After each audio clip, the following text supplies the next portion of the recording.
Welcome to A to Z study point. प्यारे बच्चों, मैं प्रदीप सर क्लास लेके आए हुए हैं कि जवाहर नवोदय विद्यालय प्रवेश परीक्षा की तैयारी कैसे कर रहे हैं। तो आपका समय काफ़ी निकट आ गया है और ऐसे क्वेश्चन आपको देखने को मिलेंगे।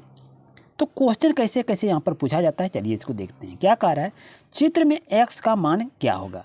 ये आपका चित्र है, यहाँ पर दिया हुआ x का मान, ये कितने डिग्री का होगा ये मालूम नहीं है। तो बच्चों याद रहे, ये आपका क्या है, ये समकोण त्रिभुज है, क्योंकि इसमें एक भुजा 90 डिग्री का है। यानी जिस त्रिभुज में यदि एक भुजा 90 डिग्री का हो, उस त्रिभुज को हम क्या कहते हैं, समकोण त्रिभुज कहते हैं। यहाँ तक समझने में कोई दिक्कत नहीं। अब ये कह रहा है यहाँ आपका 55 डिग्री है, ये आपका 90 डिग्री है, तो ये कितना होगा ये आपको बताना है। अगर मौखिक ढंग से इसको बनाएंगे तो यहाँ जैसे आपका 90 है तो यहाँ पर आप 90 लिखेंगे, ये आपका 55 है, यहाँ पर 55 को लिखेंगे और दोनों को आपस में जोड़ देंगे तो कितना हो जाएगा, 145 होगा। अब 145 जैसे हो गया बच्चों, तो 145 में क्या करेंगे, 180 में से 45 को घटा दीजिए, यानी 180 में 145 को घटा देंगे तो 10 में 5 जाएगा 5, या 7 में 4 जाएगा 3, 1 में का 0, यानी इसका आंसर कितना हो जाएगा, 35 डिग्री होगा। ऑप्शन नंबर बी आपके लिए सही रहेगा। ये आपको शॉर्ट ट्रिक से बताए कि इसको बिना बनाए ही कैसे आंसर को निकाल पाएंगे।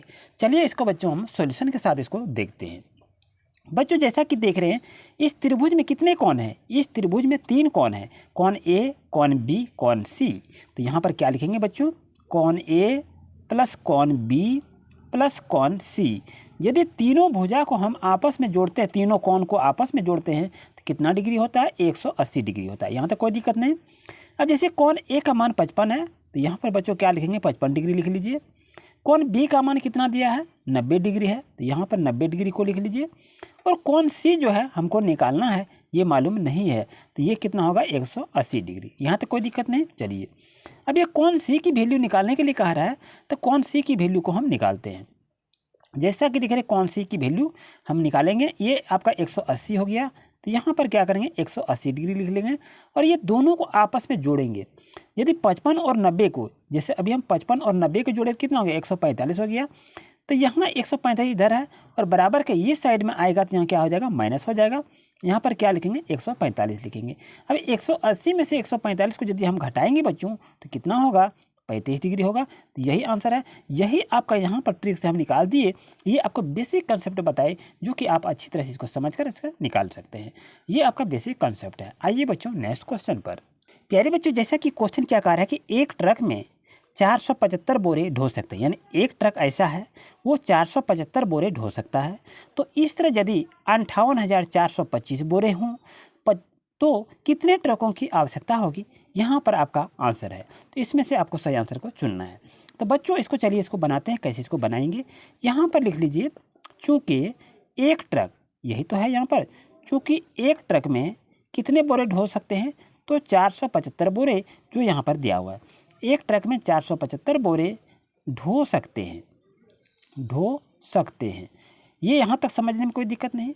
इसलिए अब यहाँ हमको कितना ट्रक, यहाँ क्या कह रहा है कि ट्रकों की संख्या, तो ट्रकों की संख्या यदि हम निकालेंगे, ट्रकों की संख्या कैसे निकालेंगे बच्चों, तो याद रहे, तो यहाँ पर क्या लिखेंगे, इस तरह बट्टे दीजिए। अब यहाँ पर लिखिए बोरों की संख्या, और नीचे में क्या लिखेंगे, एक ट्रक में लदे बोरों की संख्या, एक ट्रक में लदे बोरों की संख्या, ये आपको लिखना है। नीचे में ये लिखेंगे।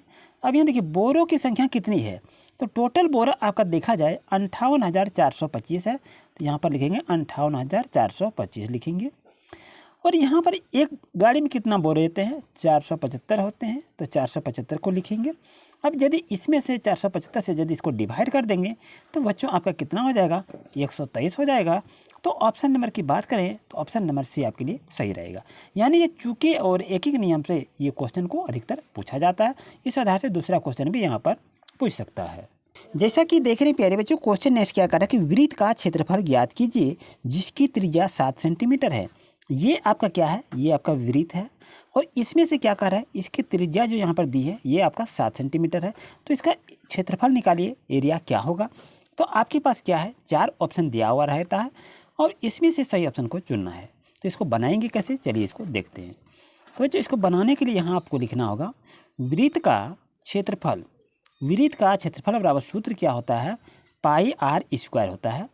बच्चों पाई का मान कितना होता है, 22/7 होता है। यहाँ पर देखिए 22/7, और ये आपका आर जो है ये रेडियस है, ये त्रिज्या है।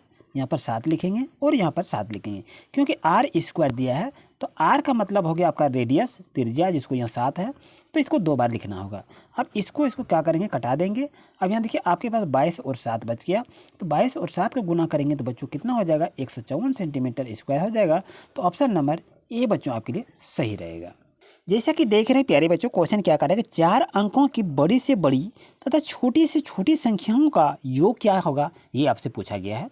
और ये आपके पास 4 ऑप्शन है, तो इसका आंसर क्या होगा बताइए। बच्चों 4 अंकों की बड़ी संख्या कह रहा है, तो 4 अंकों की बड़ी संख्या कितना होता है, 4 to 9 लिखेंगे, यही तो होता है, 4 to 9 लिख लिए। उसके बाद क्या कह रहा है, छोटी से छोटी, यानी कितने की, 4 अंकों की बड़ी और 4 अंकों की छोटी संख्या ही कह रहा है, इस चीज़ को याद रखें। तो 4 अंकों की छोटी संख्या क्या लिखेंगे, तो 0 0 0 और 1। ये क्या हो गया, ये हो गया 4 अंकों की बड़ी संख्या, ये हो गया आपका 4 अंकों की छोटी संख्या। अब कह रहा है योग, योग का मतलब होता है जोड़, तो दोनों को जोड़ दीजिए, कितना हो गया 9, ये हो गया 9, ये हो गया 9 और 9 1 10 हो गया। यानी कहने का मतलब है कि सही ऑप्शन कहाँ जाएगा, सही ऑप्शन बी नंबर होगा। तो आपका क्या कहा कि 4 अंकों की बड़ी संख्या और 4 अंकों की छोटी संख्या का यदि योगफल ज्ञात करेंगे तो बच्चों आपका 10,999 इसका सही आंसर होगा। तो option number B is right answer. प्यारे बच्चों जैसा कि देख रहे हैं, नेक्स्ट क्वेश्चन आपके पास है कि उस वृत्त का क्षेत्रफल ज्ञात कीजिए जिसकी त्रिज्या 20 सेंटीमीटर है और यह पाई का मान 3.14 आपको लेने के लिए कहा रहा है, और आपके पास 4 ऑप्शन है। तो इसको बच्चों बनाएंगे कैसे, चलिए इसको देखते हैं। जैसा कि आपको मालूम हो कि वृत्त का क्षेत्रफल बच्चों क्या होता है, पाई आर स्क्वायर होता है। पाई का मान कह रहा है 3.14 लेना है, और गुना लिखेंगे, आर का मान क्या है, रेडियस जिसको कहते हैं, आर का मान आपका 20 है, तो यहाँ पर 20 को लिखेंगे और पुनः यहाँ पर भी 20 लिखेंगे, क्योंकि आर पर स्क्वायर है तो यहाँ आपको 2 to r लिखना होगा, कोई दिक्कत नहीं। चलिए अब इसको सॉल्व कैसे करेंगे, तो जैसे यहाँ पॉइंट है तो पॉइंट को हटा देते हैं तो सरल हो जाएगा। तो क्या लिखेंगे, 314 यहाँ लिख लेंगे, और नीचे में क्या है, पॉइंट के पहले 2 अंक है, 2 0 लगा दीजिए, और यहाँ पर 20 है तो यहाँ पर 20 को लिख लीजिए, और यहाँ पर भी आप 20 को लिखिए। यहाँ देखिए 2 0 और ये 2 0 आपका कैंसिल हो गया। बच्चों अब बच गया आपके पास, क्या बचा, आपके पास बच गया 314, फिर यहाँ बच गया 2, फिर यहाँ बच गया 2। अब बच्चों इसे करेंगे क्या, इस सभी को आपस में गुना कर देंगे। सभी को यदि आपस में गुना करेंगे तो 2 दूने 4, 4 चौक 16 हो जाएगा, 16 के 6 बच जाएगा 1, और इसको आगे करेंगे 2 दूने 4 और 1 कितना हो जाएगा 5, और 4 तिया 12 होगा, यानी 1256 सेंटीमीटर स्क्वायर इसका बच्चों सही आंसर होगा। तो कहाँ है ऑप्शन, ऑप्शन नंबर ए बच्चों आपके लिए सही रहेगा। तो इस तरह से आप अच्छी तरह से बना सकते हैं। आइए बच्चों नेक्स्ट क्वेश्चन पर। जैसा कि देख रहे प्यारे बच्चों, क्वेश्चन क्या कर रहा है कि सरल करें, 126 गुना 55 प्लस 126 गुना 45 है। तो यदि इसको गुना करेंगे और इसका आंसर निकालेंगे तो क्या करना होगा, पहले दोनों को गुना करना होगा और ये दोनों को गुना करना होगा, और गुना करने के बाद जो रिजल्ट आएगा उस दोनों को आपस में जोड़ना होगा, तभी आपके पास आंसर आएगा। लेकिन उतना लंबा प्रोसेस से बनाना नहीं है। यदि इस तरह का हिसाब रहे, और इसमें देखिए कॉमन क्या क्या आ रहा है, इसमें अगर कॉमन को देखें तो यहाँ पर आपका 126 है, यहाँ भी 126 है, तो दोनों अंक आपका मिल जाता है।